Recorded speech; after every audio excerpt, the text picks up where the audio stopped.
Pride and Prejudice by Jane Austen, Volume 2, Chapter 8.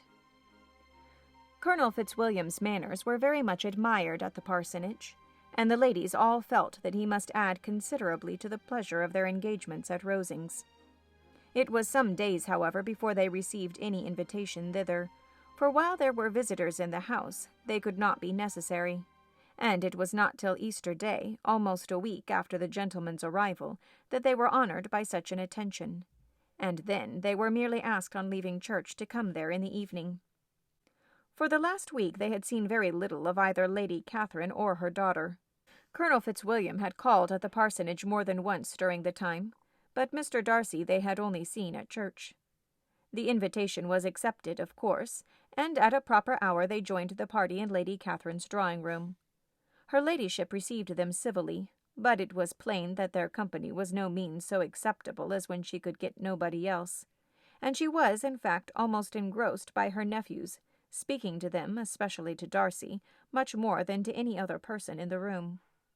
Colonel Fitzwilliam seemed really glad to see them.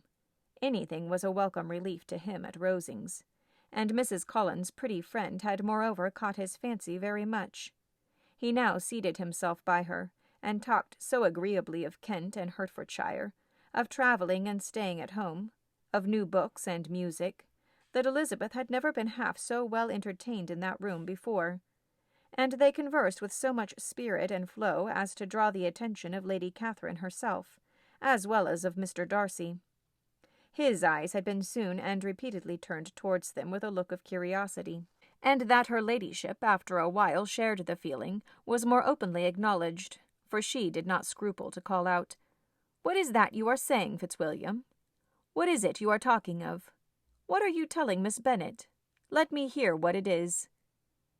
"We are speaking of music, madam," said he, when no longer able to avoid a reply. "Of music? Then pray speak aloud. It is of all subjects my delight. I must have my share in the conversation if you are speaking of music. There are few people in England, I suppose, who have more true enjoyment of music than myself, or a better natural taste. If I had ever learnt, I should have been a great proficient, and so would Anne, if her health had allowed her to apply. I am confident that she would have performed delightfully. How does Georgiana get on, Darcy?" Mr. Darcy spoke with affectionate praise of his sister's proficiency.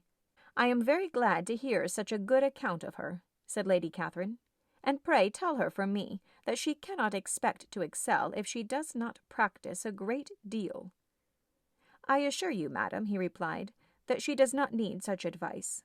She practices very constantly." "So much the better. It cannot be done too much, and when I next write to her I shall charge her not to neglect it on any account. I often tell young ladies that no excellence in music is to be acquired without constant practice.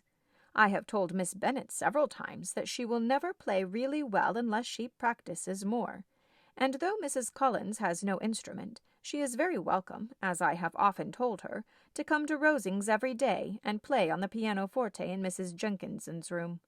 She would be in nobody's way, you know, in that part of the house." Mr. Darcy looked a little ashamed of his aunt's ill-breeding and made no answer. When coffee was over, Colonel Fitzwilliam reminded Elizabeth of having promised to play to him, and she sat down directly to the instrument. He drew a chair near her. Lady Catherine listened to half a song, and then talked, as before, to her other nephew, till the latter walked away from her, and moving with his usual deliberation towards the pianoforte, stationed himself so as to command a full view of the fair performer's countenance. Elizabeth saw what he was doing, and at the first convenient pause turned to him with an arch smile and said, "You mean to frighten me, Mr. Darcy, by coming in all this state to hear me? But I will not be alarmed, though your sister does play so well.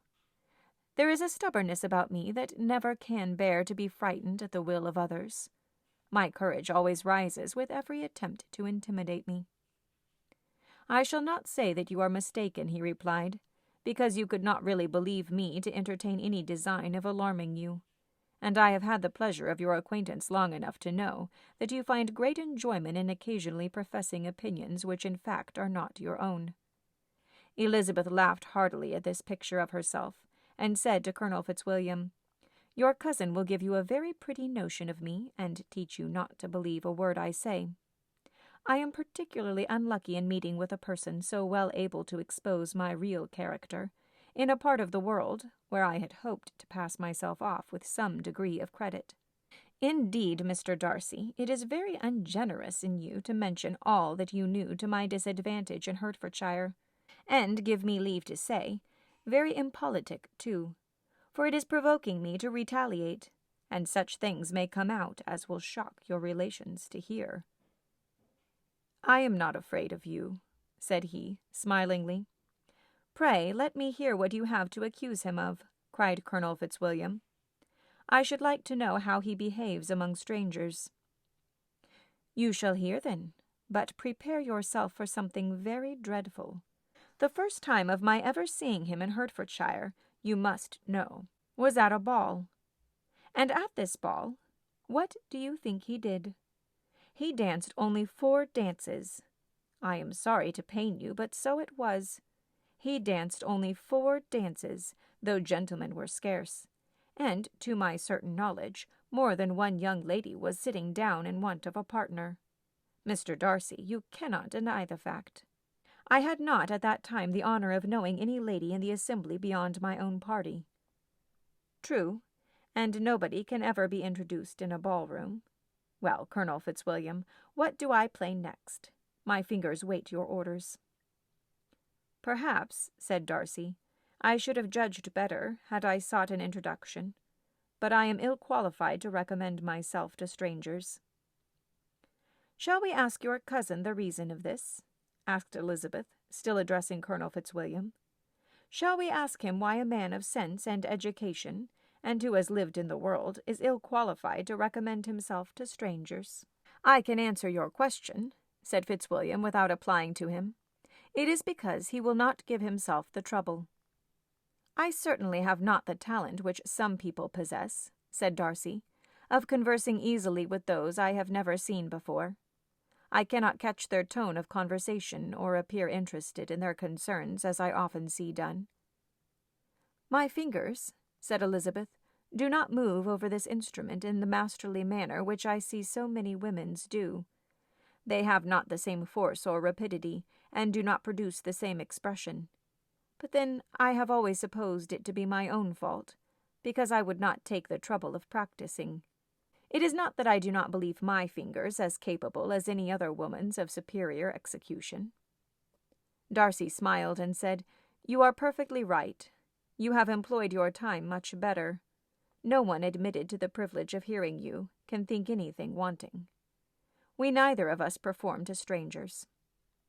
Here they were interrupted by Lady Catherine, who called out to know what they were talking of. Elizabeth immediately began playing again. Lady Catherine approached, and after listening for a few minutes said to Darcy, Miss Bennet would not play at all amiss if she practised more, and could have the advantage of a London master. She has a very good notion of fingering, though her taste is not equal to Anne's. Anne would have been a delightful performer, had her health allowed her to learn.